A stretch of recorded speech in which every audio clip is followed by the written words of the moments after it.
Thomas Massie effectively declares war on the White House. So Donald Trump said, if you keep on with this Epstein stuff, it's tantamount to declaring war on the White House. Massie either ignoring that or is flagrantly doing exactly what Donald Trump told him not to do. The vote is coming up in the House. Lucas, do they have enough votes now? What's the current status of this? Because if they get enough votes, then they can go in under debate, read off the names. This thing gets kicked wide open. So I think 25 minutes ago, I saw that they still had 214 of 218 votes that they need to bring this to the floor of the House. So it would seem to me that it's gaining quite a bit of momentum, and that we will see these names read on the floor of the House. So very, very interesting as this is building up. I do think that Donald Trump is less. You say declares war. You know my opinion of Donald Trump and his modus operandi is that he engages in WWE diplomacy. And whenever I look at the sort of quasi fights that he has with Thomas Massie, I turn to the words of Thomas Massie, and Massie said, "Trump picks me out because he knows that I can take it, and that he can engage with a message to part of his base, but also get a broader message out about topics." So whenever I see or whenever I think about what the Epstein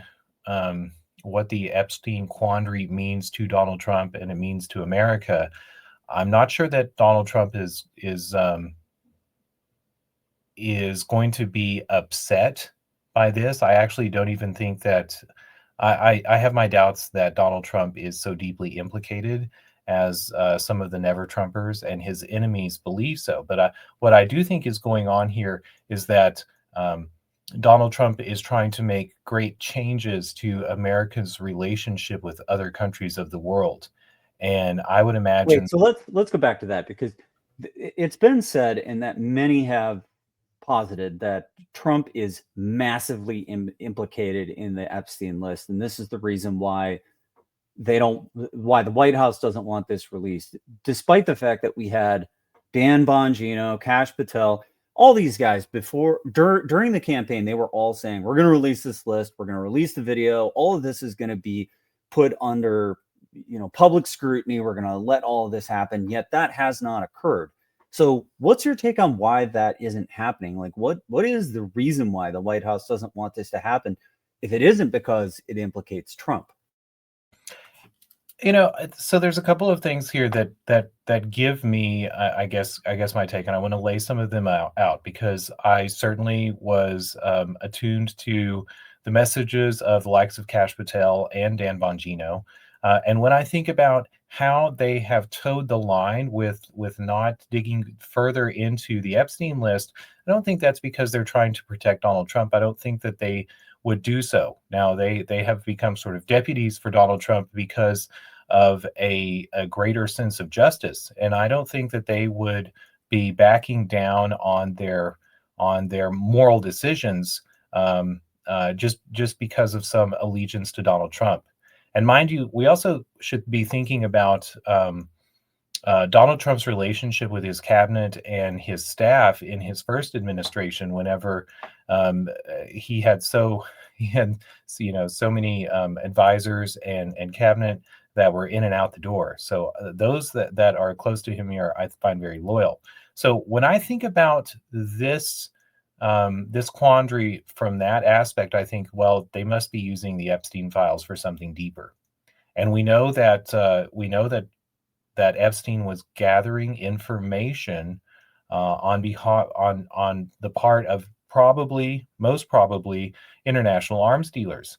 And whenever I think about how deeply Donald Trump is trying to change the American system to remove us from a free trade system and turn us to a fair trade system, and when I think about all of the dealings that he has with tariffs and his foreign relations with Russia, with China, and with India, everything seems to make sense if you say, oh, we're turning to a fair trade paradigm instead of a free trade paradigm. Now, his detractors and even those who are addicted to the free trade structure of international trade, globalism, liberal economies, that seems bizarre to them. But if we go back and look at sort of the American system and fair trade, this all begins to make sense.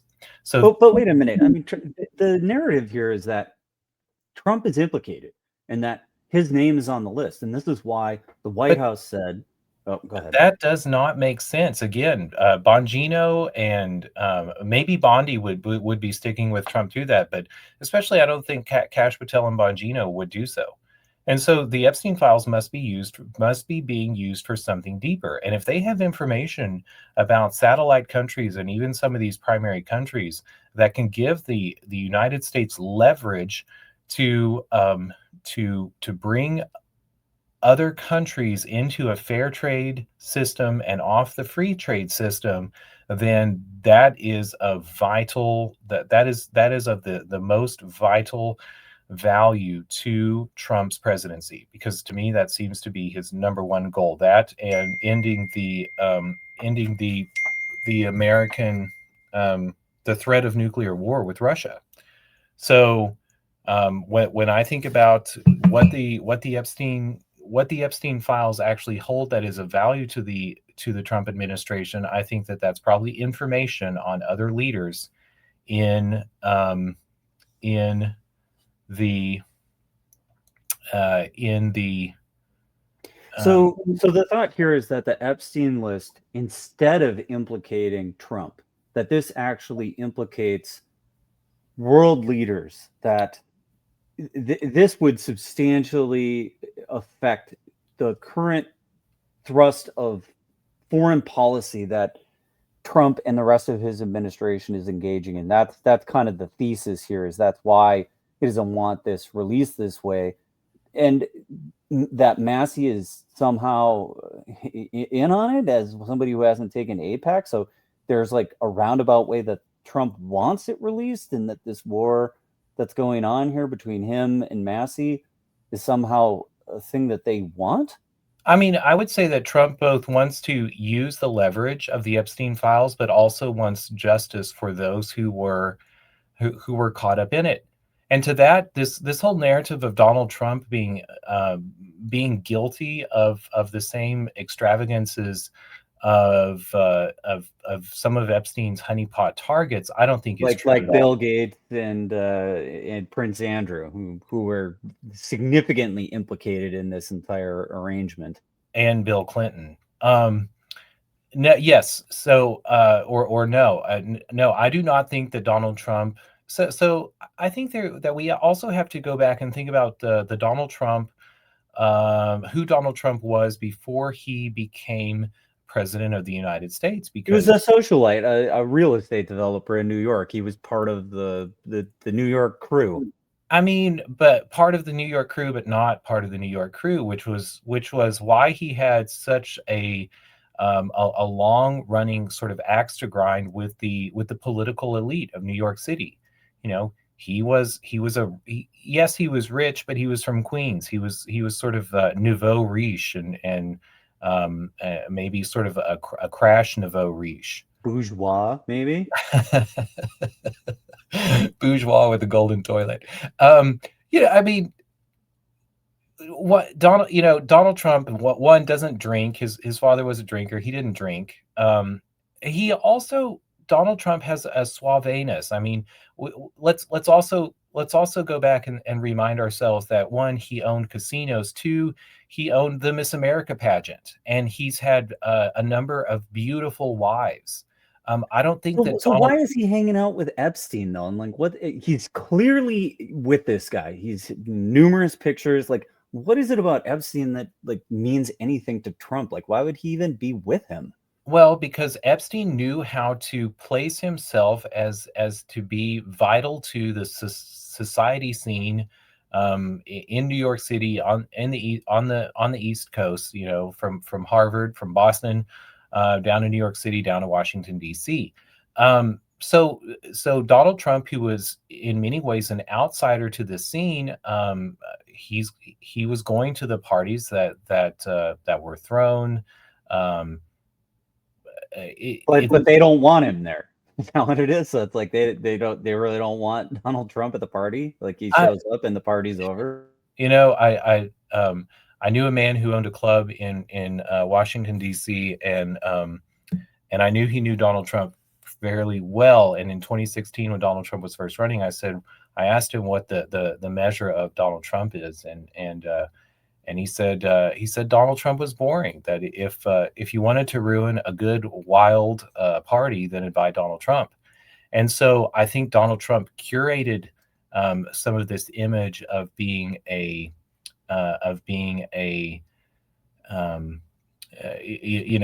owner of the Miss America pageant. But if we want to know more deeply who he identifies as, I think that the person who doesn't drink, that lives in that New York City scene, is fascinated not just with wealth, but with a road into the political to the political arena. And I think that was also part of Donald Trump's calculation with regards to being a reality television star. I think he was looking at the likes of Ronald Reagan and then turning around and looking at the paths to power that the Clintons and other politicians had taken into the national level. And he said, I want to defeat that. I mean, he's taking out full page ads in the New York Times in the 1980s, trying to destroy that machine. I mean, this paints a different picture of Donald Trump than most people have the perception of, because I think he really enters the scene for a lot of people as somebody who is more of a player, more of this image that he curated after. But like the way that you're talking about Donald Trump in the time and era that he would have been hanging out with these people, he's the boring old dude that nobody wants to be around, and he's hanging around with Epstein, and Epstein is the rock star because he's bringing something to people that like have these very sick, very twisted things that they want from Epstein, and Epstein's peddling this bad stuff. I mean, even well, number one, I think there's also we don't realize how small the social circle is whenever you reach a certain threshold of income and power. So I think in part it's very hard to avoid the likes of Jeffrey Epstein whenever you're going to a select number of parties. I mean, even Bobby Kennedy's flew on Jeffrey Epstein's jet a couple of times. But again, and you've got the Clintons. I mean, if you start to look at these pictures, I mean, it's like the who's who of Washington D.C. is in all these photos around Jeffrey Epstein. I mean, Epstein was part of those social circles. Yeah, and we also have to throw into this understanding that most people have of Donald Trump today, a realization of how contrived that narrative of Donald Trump is.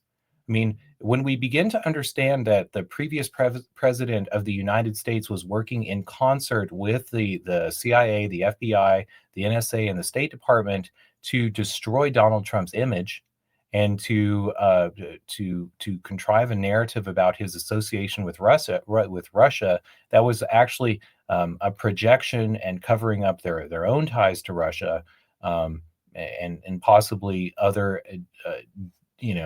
deeper, grosser underworld ties. Then I really think that people need to start checking themselves and saying what actually motivates Donald Trump.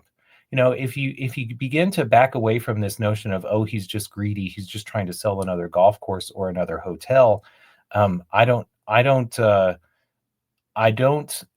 it's inconceivable to me that those sort of petty concerns drive anyone to the seat of power, and especially the seat of power twice. I look at Donald Trump today and I say he learned a lot in his first administration, and he is hell-bent on making the changes that he was so concerned about early on in his career, taking out those full-page ads.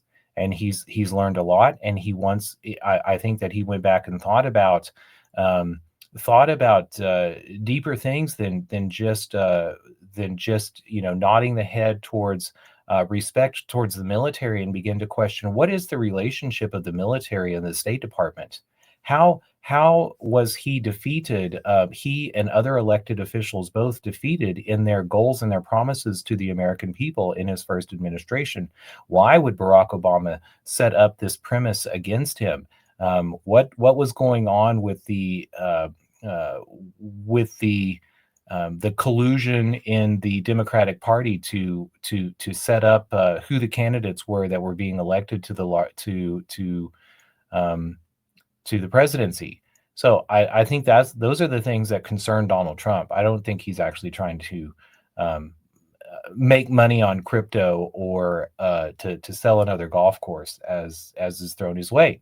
And so again, going back to that, if he does want to recreate this system, and he has pinpointed this this turn in American history towards free trade, the British imperial free trade system, and he wants to go back to William McKinley and fair trade and the American system. If he has a tool fall into his lap like the Epstein files, I think he's going to use it.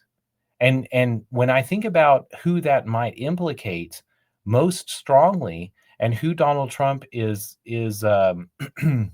has some of the most sort of deep-seated interest against a turn to the American system, I think that has to do with the Middle East and Israel. And so the picture that we're starting to see in the backdrop here is in the Middle East, in Saudi Arabia, we have the gold exchange. We have the backdrop of BRICS, who are saying that they're going to back a currency with gold. We have a turning away from the Fed.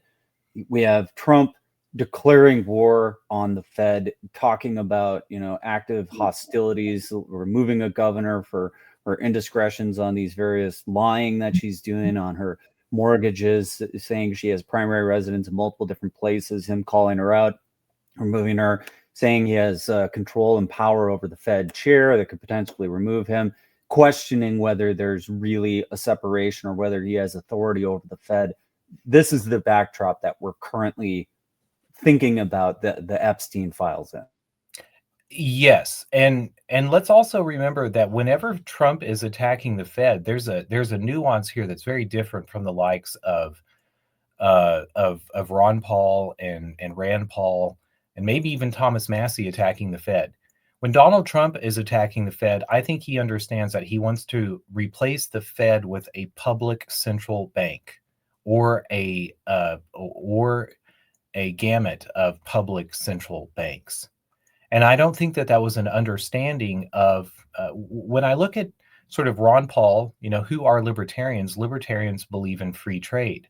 And I think that Donald Trump, going into his first term, probably still believed in libertarianism and free trade, even though he understood that wasn't going to be a narrative that carried him a long way with American voters.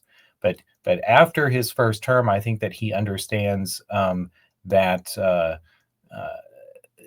if you're going to get rid of the Federal Reserve, then we actually have to have a public entity that's in its stead, rather than believing that some other private consortium isn't going to weasel their way into favoritism with the governor going forward. Is this something that you think is possible that we would see during the next part of the Trump administration, is that they actually set up a central bank for the United States using gold and silver? Like, is that what we should expect to see? Do you see that on the horizon before?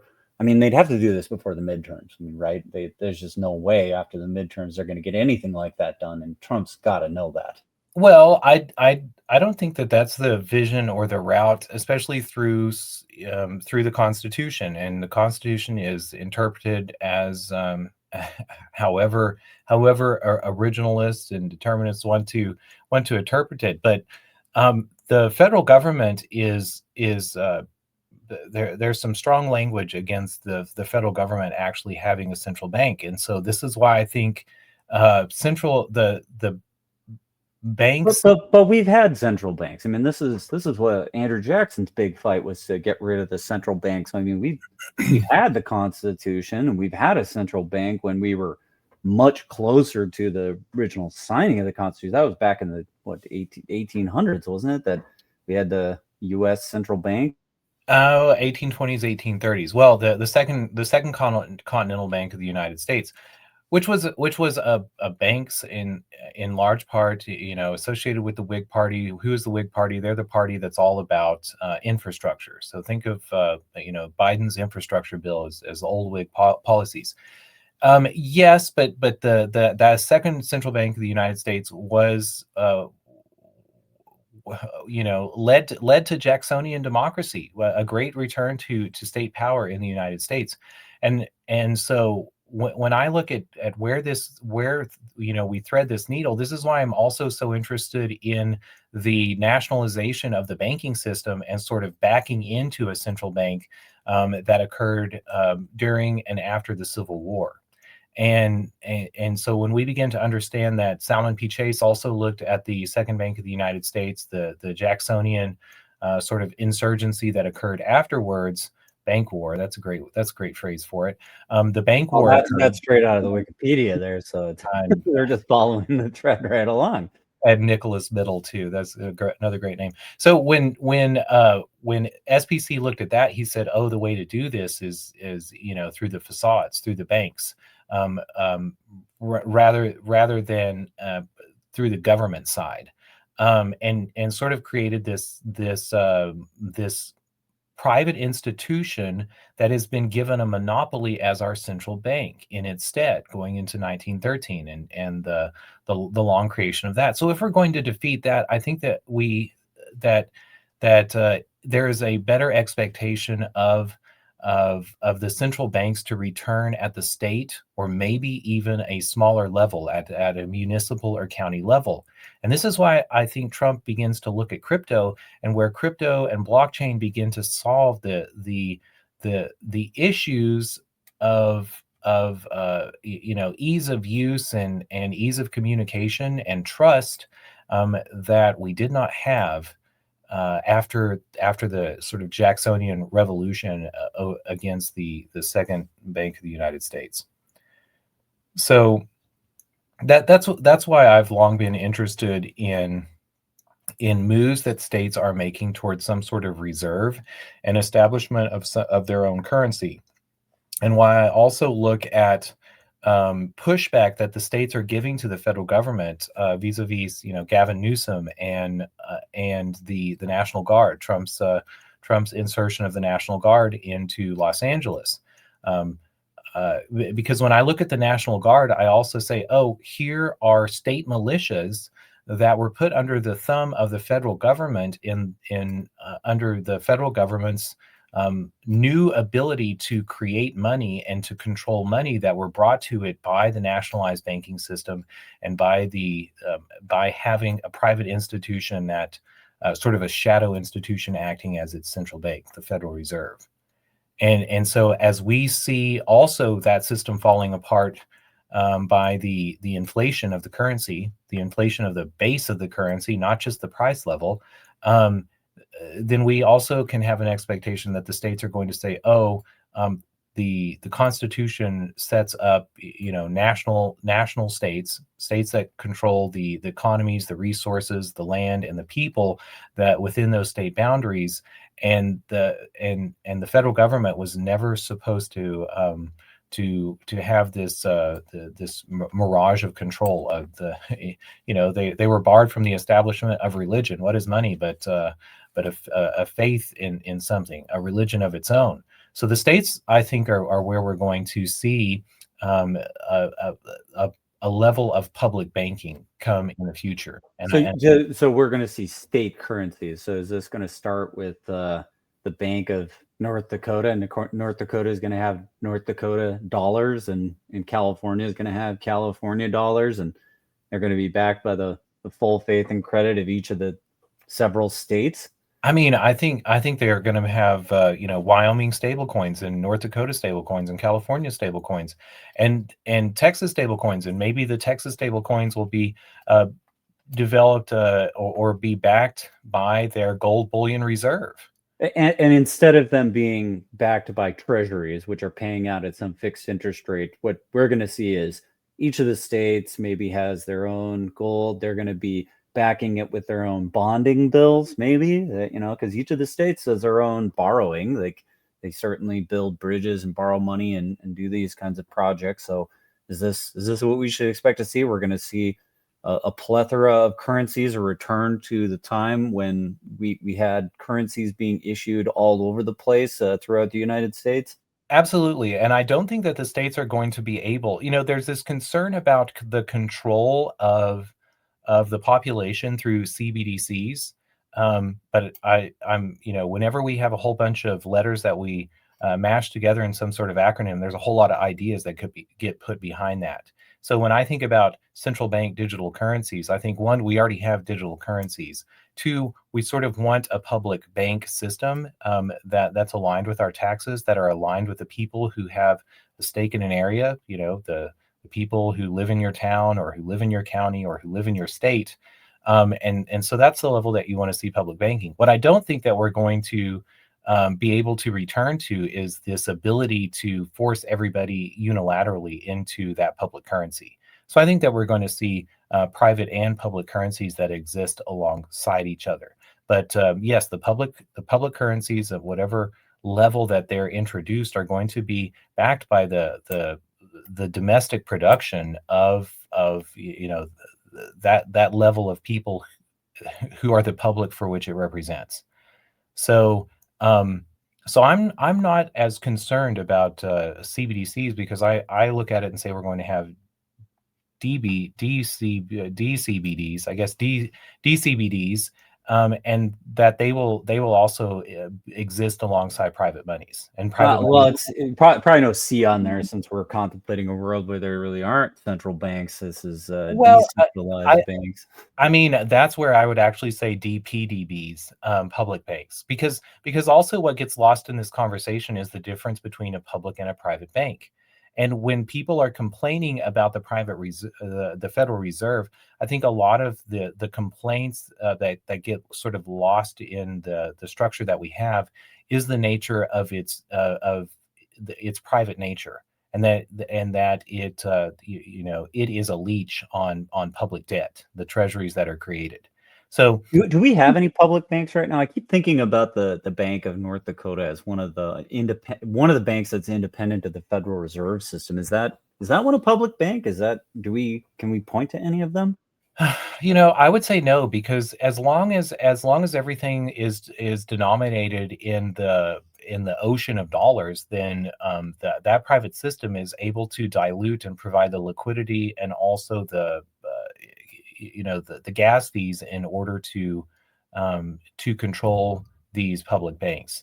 But BRICS has been very interested in not falling down that same road. Although we've seen Lula talk about establishing a currency to stand up against the dollar, I think a lot of these countries who thought about the nature of public versus private banking and the nature of centralized versus decentralized banking systems had said, oh, we want decentralized public banks. And that's where the future lies, not in centralized public banks as in the past, or centralized private banks as a centralized private banking system as we're currently in.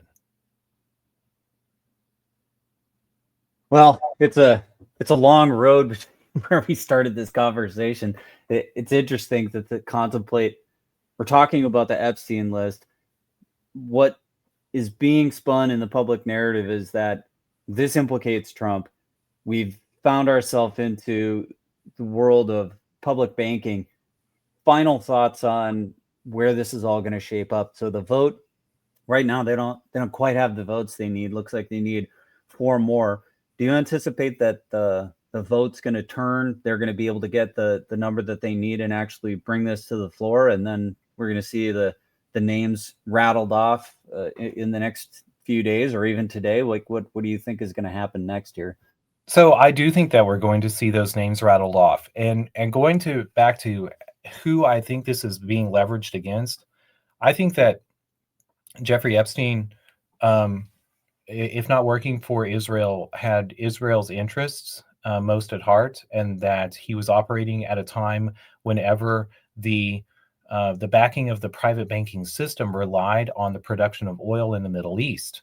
And I think that the understanding of that system and the sort of the international private banking consortium has been looking towards returning to gold, returning to a deeper point in history in their private banking system as the oil hegemony failed. And so I think that the Trump administration and other countries around the world have been very concerned about the gold exchange being set up in Saudi Arabia. So as those names get released, I'm very interested to see how this affects the conflicts in the Middle East. Because when I look at the at the at the genocide that occurs in Gaza against Palestinians, and sort of the imbalance of power that is long drawn out in that area, I think there must be something going on behind the scenes, and the the biggest sort of the biggest Gordian knot that I can think of that might begin to explain and unravel this are the Epstein files, the names that are associated with Jeffrey Epstein, and some of the stories that might be carried as those names begin to be trotted out. So yes, I do think that the names will be read, and I don't know what surprises are held in those revelations, but I think that the most amount of impact that it's going to have are the countries that Israel was most interested in maintaining some amount of control. All right. Well, we'll keep an eye on it, and we'll see you next time on FOMO.